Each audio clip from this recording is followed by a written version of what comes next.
Cedric, sorry, but I can't marry you. Huh? What's wrong? Just consider this. You're about to marry the daughter of a multinational company's president. Can you grasp how it will appear to others? Imagine the groom-to-be of Luminary Holdings' president's daughter is someone who grew up in an orphanage. It's truly astonishing that someone with that background has the audacity to propose to someone like me. Is it truly terrible to come from an orphanage? Frankly, Cynthia, if I had my biological parents, naturally I would have a regular home like everyone else. However, isn't your character as a person far more significant than where you were brought up? Really? So it's because of delusional thinking like that?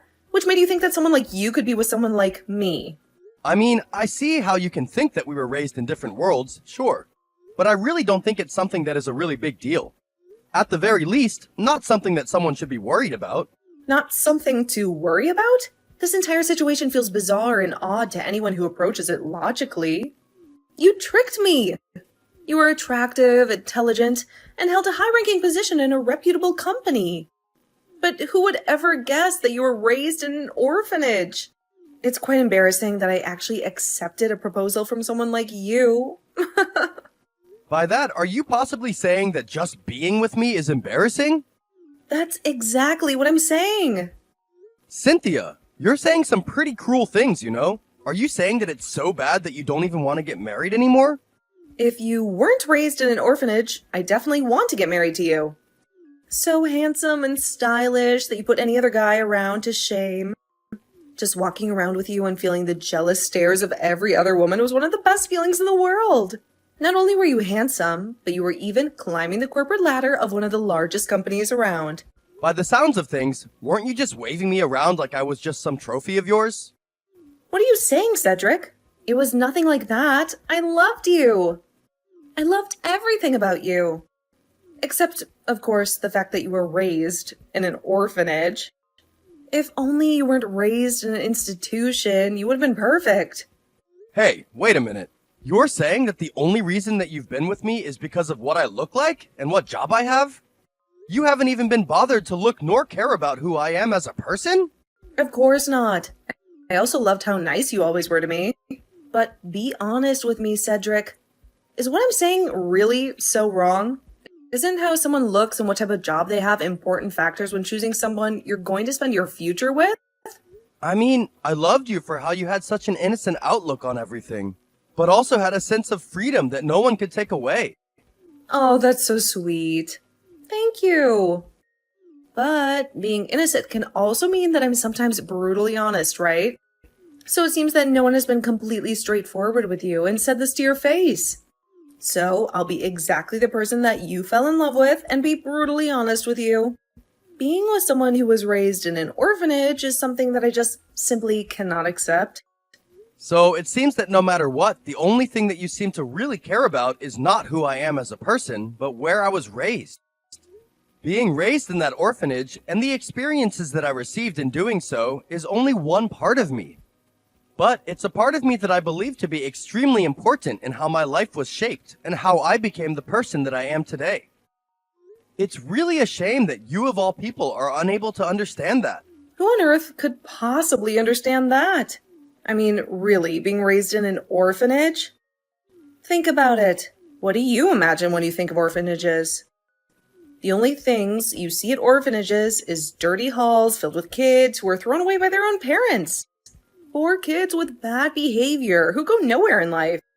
Who in their right mind would possibly think that a normal person could be raised in such an environment? None of what you said is even remotely true. Really, Cynthia, you should really start learning about the real world a little more. Having such a distorted view and putting everyone in some category that you decided for yourself. Honestly speaking, you are showing a really ugly part of yourself. Huh? Say whatever you want about me. I'm the daughter of the company president, while you're just some dirty kid that was raised in an orphanage. It's clear as day to anyone who's worth anything which of us is more of a benefit to society. I wouldn't be so sure about that. There are tons of people who don't look at the world through such a biased lens. People who truly care for who you are, not where you were raised. But now I know how you truly feel. More than that, I now know that you and I will never truly get along. You say that we'll never get along, but let's be honest here. I was always completely and utterly out of your league. You know what, Cynthia? You might be right. Maybe we were never in the same league as each other. However, you're wrong if you think it's because you're the daughter of some company president. Because you're such a person that discriminates against people based on such superficial reasons. You and I will never be in the same league as each other. Wow, really? Don't be acting like some impertinent little child. Show some proper respect to your better half and stop getting carried away just because you were raised in an institution. This whole time, you've been making the case that people should feel bad for you just because you don't have any parents. Even though you've been raised as some beggar, getting by on everyone else's goodwill. Cynthia, where did you learn such a twisted point of view? Seriously, even if I did live a life where I had begged to make a living, what's wrong with someone who's doing whatever they can in order to survive until the next day? Hearing you say all of this, it only makes me realize that you have such a narrow and flawed way of thinking. No, Cedric, that's only your pride talking. Many people see things the same exact way I do. Someone who was just raised in an institution for abandoned children like yourself is just that despicable. You're embarrassed? I'm the one who chose to try and get married to someone whose biases and mindset are so distorted. I'm embarrassed for not being able to see who you truly are. If you're someone who thinks those things about other human beings, why is it that you didn't say so sooner? Obviously, it's because I never knew that you were an orphan until after I accepted your proposal. When I found out what you actually were, I decided to try and see if the other near-perfect parts of you could balance everything out. I was debating with myself the whole time whether I should keep you or throw you away like your parents did. You know, boys are basically just like accessories anyway. If you can't show them off in public, they're worthless. However, I've come to the conclusion that I just can't stand the embarrassment of being with a man who was raised as an orphan. Well, that's great to hear. You're free to think of me in any way that you want, and frankly, I don't care. But it really pisses me off that you seem to look down on all orphans as well as the great people, like my stepbrother, who treat them as family. Seem to look down on them? What are you talking about? Of course I look down on them. They're nothing compared to me. Have we not been having the same conversation? I'll say it one more time, hopefully clear enough for you to understand. Just being with a lowly, disgusting orphan is enough to make me die of embarrassment. Do you understand what I'm saying, Cedric? Being with an orphan like you is just too much. Cynthia, that way of thinking is something I will never in a million years even begin to comprehend. You are the lowest type of scum society has to offer. Say whatever you want to. Scream to the high heavens for all I care. Just don't get the wrong idea. Some stray dog crying classism isn't enough to make me think twice. Well, anyway, I'll go ahead and cancel the wedding ceremony, okay? Yeah, if you could do that for me, I would truly appreciate it. I'm so glad that I was able to see your true colors before we actually got married. Cedric, you're stealing my line. I'm glad that my family name wasn't tarnished by having some vile orphan sneakily marry his way into it. Oh, but would you even be able to pay for half of the cancellation fee of the ceremony?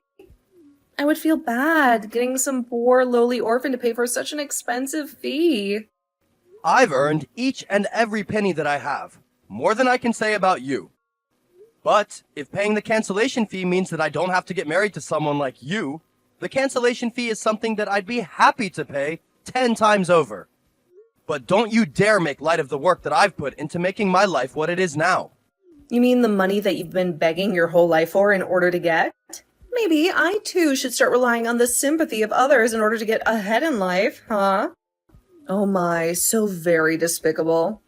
How dare you? I have not begged for a single thing in my life. My father is going to be gravely disappointed to hear this, but I'm going to tell him about how the wedding is canceled. Be sure to do that for me. Nevertheless, it's amazing that there is someone who'd even want an adoptive child who was raised in an orphanage. Could it be that he's your sugar daddy? That's enough out of you. My father is nothing like that. He is, and always will be, a good man. You've been making fun of the people to which I'm closest to, having no regard for them as human beings. Not even just that, you've even reduced yourself to blatantly insulting them. If you continue to insult my family any further, I will never forgive you. Oh no, woe is me. My now ex-fiancé won't forgive me for poking a little fun at his family. Whatever am I going to do? Could it be that... Oh no, he might return to his roots and start begging. Oh, I can only imagine the things that he would resort to begging for. Could it be something like, "Oh, please, dear sweet Cynthia, please bless me with some food so that I don't have to starve"? Oh no, I'm so scared. Well, when you do start to beg, I'm not going to be giving you anything anyway. So that's how you want to play it then, Cynthia? Fine. I get it. I now know exactly the type of cruel person that you are. All the nasty things that you've been saying about my beloved family, my roots at the orphanage, and even the great man who decided to become my father, I'll make sure that you regret all of it. I'll make you pay, Cynthia, for everything that you've said today. Cedric, are you there? There's something that I have to talk with you about immediately. There is something that I have to confirm with you. Something major has happened. Please, Cedric, talk to me. What do you want? I'm in the middle of work. What is there that you could possibly want? Cedric, there's something I need to confirm with you right away. I already asked. What do you want? I'm busy, so hurry up and spill it. Cedric, you're working for the Hyperion Group's main office, right? Are you meaning to tell me that even though you're that young, you are the head of your department? Department head? Do you even know anything about me? I've already been promoted out of being the department head. I'm the executive director. It's not like it has any relation to you, though, so why am I even telling you this? But get to the point. What do you want? Wait, what? You're the executive director? Are you being serious right now, Cedric? Cedric, you do know that my parents' company is called Luminary Holdings, right? Yeah, of course I know about that. How could I not, with how much you're always bragging about being the daughter of the president of Luminary Holdings? So, I think you know about my family's Luminary company, but recently there's been something bad that's happened between Luminary and Hyperion. It seems that Hyperion has cut the contract that it had with my parents' company. It's become this huge mess at the company. Huh? So? It's not like I'm involved with you or your family anymore. Why should I care if your parents' company loses or keeps a contract? What do you mean you're not involved with my family anymore? I mean, you definitely have something to do with this, don't you? You're the executive director of the company, right? You have to know what's going on. You're angry about the cancellation of the wedding, so you had the company cut the contract, didn't you? You're making quite a big mistake now, aren't you, Cynthia? It's actually kind of laughable. I mean, sure, I was the one who ultimately gave the order to cut the contract with Luminary Holdings. But as for the reason, it definitely wasn't because you had decided to ultimately cancel the wedding. Why would you even think I'd be so petty as to make such a decision over something like that? What? Then why would you do something like this, Cedric? The Luminary company is in real hot water now that the contract was nullified. What do you think we're to do? For some reason, news got out that the contract with Hyperion was cut. Now other big contracts are trying to pull out of the company. If so many big companies pull out at once, there will be little chance for Luminary to recover. If it continues like this, Luminary is sure to fall into bankruptcy. Ah, is that so? Well then, it's probably best for you, as the prize daughter of the Luminary company, to go to the company and start trying to help out. And I'll let you know the reason to which I gave the order to actually end the contract with Luminary. It's simply because you've been making a fool out of the people that I hold most dear in my life. What? You're doing all of this, tearing down my family's company, ruining our lives, just because I did something as small as that? Something as small as that? You make me sick. To you, it might not be such a big deal to say those horrible things about the people that I care about. But to me, it's something that was completely unforgivable. Also, more than anything else, this might be a good experience for you. Losing all the things you've been flaunting in people's faces, maybe you'll truly start to understand the gravity of the cruel things you've been saying. Isn't that just great karmic justice? Cedric, this isn't some joke. Please, I'm begging you. Bring the deal back with Hyperion. If you restart the contract, I'll even allow you to go through with the wedding like we originally planned. Cynthia, stop making me laugh. What are you talking about here? I'd be begging not to marry someone who is as vile and heartless as you. Your whole existence was a stain on my life. I'm glad to be rid of it. But even if I did want to reverse it, this isn't something that I did all on my own. Not all on your own? What do you mean by that? Really, Cynthia? You're the esteemed daughter of the Luminary Holdings, yet you don't have any idea of how businesses really work? Well, I guess that makes sense, especially since you've never actually had to work at the company. Shut up, Cedric. Just tell me what you're talking about. Before ultimately giving the order to cut the contract, I had set up meetings and received ample approval. I mean, this is beyond obvious to anyone who knows anything about how a company works. Having the whole of the Hyperion organization cut ties with Luminary Holdings is a pretty big-scale operation on its own. Wait, what are you getting at? Cut to the chase. The company's president had given me his explicit approval on the cancellation of the contract between Luminary Holdings and Hyperion. The company's president? Now you're just making no sense. You're the one who just told me to cut to the chase. I'm just giving you what you wanted. But, to put it simply, this situation isn't something that I had decided on my own. Or more simply, I wasn't the only one who had pushed for the cancellation of the contract between Hyperion and Luminary Holdings. In the end, it was the company president of Hyperion who had given me permission to order the cancellation of the contract. What? The president gave you the permission to cancel the contract? But why? Why would he do something like that? Luminary Holdings and Hyperion have had a contract going back at least 10 years. Why would he give permission to cut ties just like that? Well, it might have something to do with how he feels about being made into a fool for trying to raise and adopt a child as his own.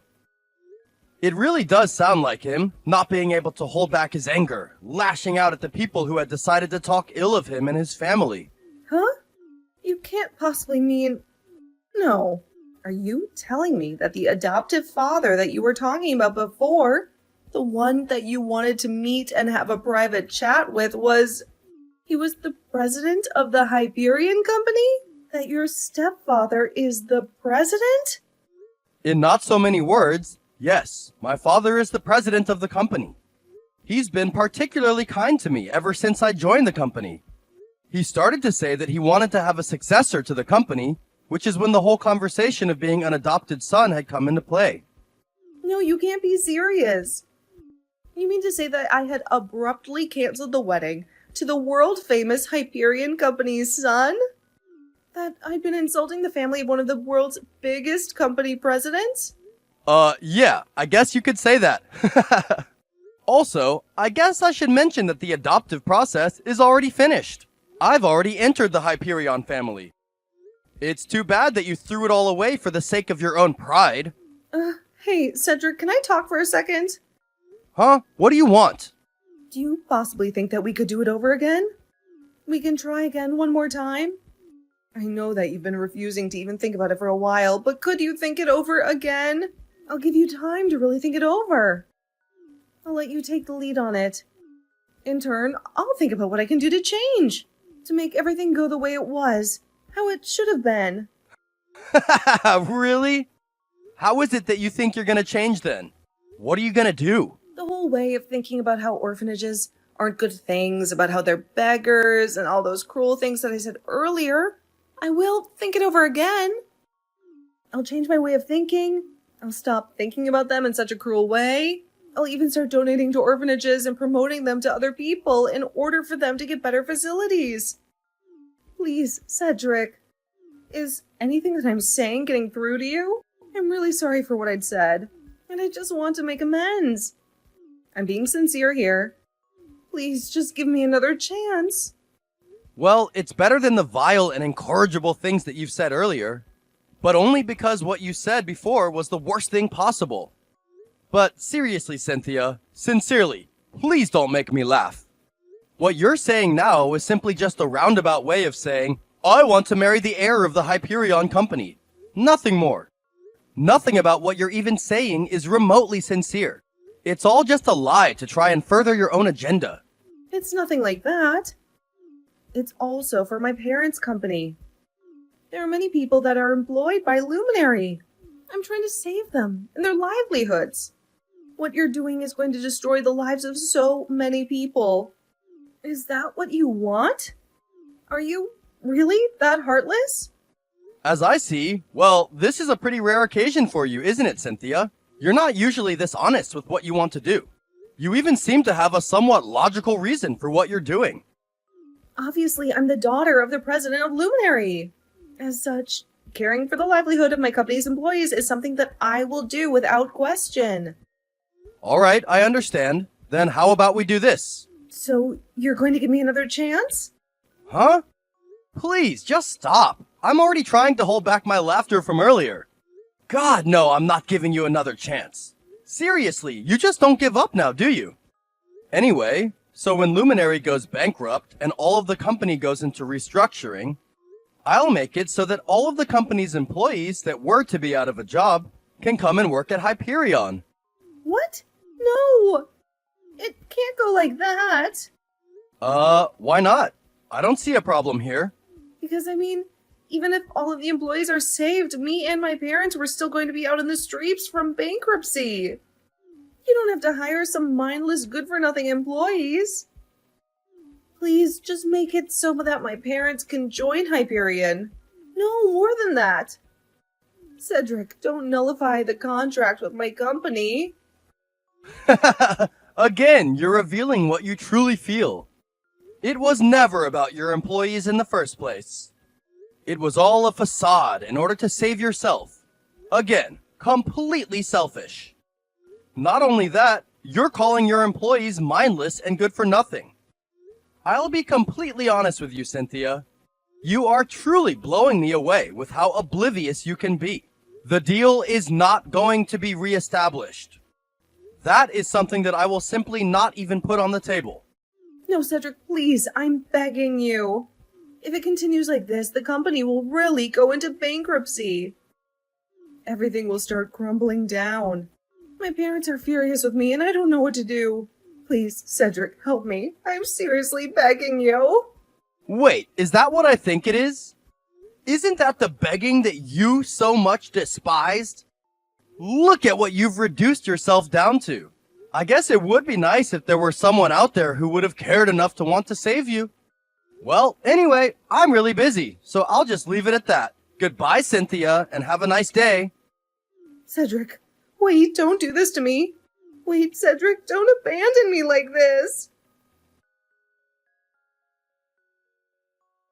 After my conversation with Cynthia, Luminary Holdings spiraled into bankruptcy, leading all former employees to find a new home at Hyperion Company, where they were warmly embraced.